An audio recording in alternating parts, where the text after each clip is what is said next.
Hello, हाय, नमस्ते सर्वांना. श्री स्वामी समर्थ. चला तर मग आज आपण बाजरीची भाकरी ही लाटून बनवणार आहे. त्यामुळे व्हिडिओ स्किप न करता पहा, म्हणजे तुम्हालाही कळेल मी कशी लाटून भाकरी करू शकतो. बघा, पाण्याला उतवणे ठेवलेले आहे. आमच्या इकडे असं उतवणे म्हणतात, तुमच्याकडे काय म्हणतात तेही मला कमेंटमध्ये सांगा.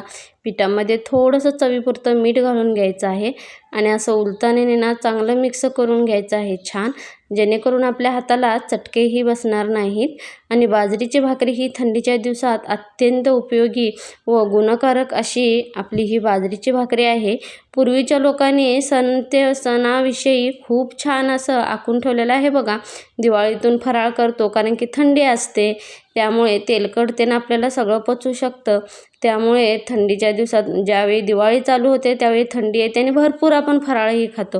त्याचप्रमाणे थंडी चालू झाली की थंडी कमी येते थोड्या वेळ, तोपर्यंतच ही बाजरीची भाकरी ही उष्ण आहे आणि आपले जे वयोवृद्ध आपल्या घरी जे सदस्य असतात त्यांनाही खूप छान. आणि डाएट जर कोणताही किंवा दादा कोणीही करत असेल तर त्यांच्यासाठी ही बाजरीची भाकरी खूप छान. व बाजरी भाकरी खाल्ल्यामुळे काय होतं, भूक ही आपली थोडी म्हणजे जास्त, आपल्याला जर भूक लागत असेल तर थोडी भूक बाजरीची भाकरी खाल्ल्यामुळे आपलं पोटही छान असं भरल्यासारखं होतं बघा.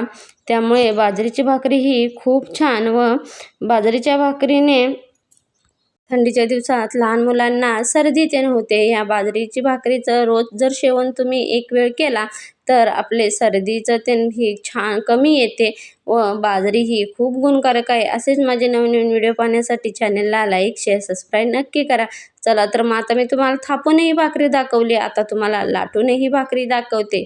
ज्यांना कुणाला म्हणजे नवीन मुले असतात त्यांना थोडी जमत नाही, त्यामुळे बाजरीची भाकरी ही लाटूनही आपण, आणि जेवढी बाजरीची भाकरी पातळ कराल तितकी बाजरीची भाकरी खूप छान चवीला आणि 2-3 दिवस आरामात आपली बाजरीची भाकरी टिकते. जर तुम्ही पातळ अशी करून जर भाकरी केलात ना तर नक्कीच आरामात आपली 2-3 दिवस भाकरी टिकते बघा.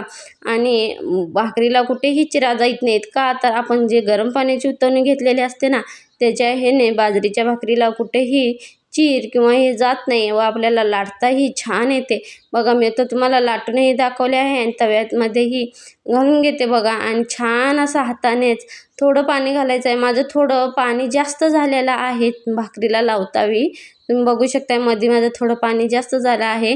त्यामुळे माझी भाकरी परत तव्याला चिकटण्याची शक्यता असते, कारण की ज्या वेळेला भाकरीला पाणी जास्त होतं ना त्यावेळी खालच्या बाजूने भाकरी हमखास चिकटते. तुम्ही बघू शकता मी आता परतूनही घेतलेले आहे छानपैकी, आणि तुम्हाला मी म्हटलंही होतं की माझी भाकरी खाली चिकटणार म्हणून. बघा, आता माझी भाकरी ही चिकटलेली आहे आणि अशीच मी चांगली छान अशी खरपूस रंगावरती भाजून घ्यायची आहे बघा. इकडे आपली बाजरी ही माझी भाकरी करून झालेल्या आहेत. आणि तुम्हाला जर बाजरीची भाकरी आवडली असेल तर एक लाईक नक्की करा आणि कमेंटमध्ये मलाही सांगा आपली बाजरीची भाकरी लाटून व थापून कशी झालेली आहे. असतात मिक्स अशी भाजी, थोडी कढीही केलेली आहे. आमच्या इकडे कढीही करतात, वडीही करतात, पालेभाजी करणार होते परंतु पालेभाजी माझ्याकडे संपली होती त्यामुळे मी नाही बनवली.